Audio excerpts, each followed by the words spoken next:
it's been a roller coaster of a ride this year for fans because you've seen a lot of down times, a lot of high times, a lot of growth from not just coaches but players.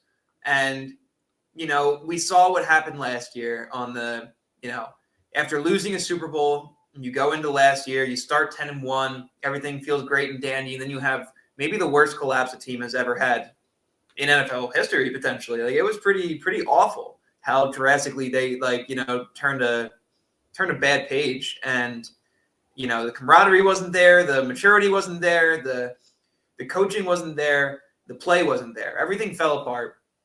Then you go into the start of this season, and it feels like some of that's starting to leak into this year, and you're starting to feel like, oh no, like here we go again. Like this might not be right.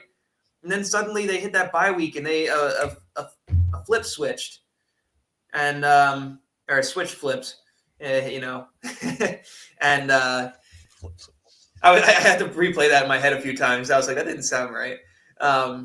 Anyway, the switch flips, and suddenly guys seem like they're growing up. Coach Sirianni really felt like he turned a new leaf and really started to understand the players and buy into the system. And I literally have gotten to a point where I can't even picture in my mind them even with a chance of losing.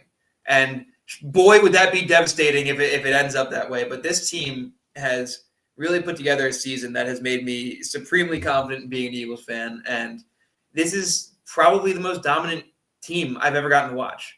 And so long as they don't, put the ball into the hands of Mahomes and Andy Reid and put the game into their hands, this shouldn't.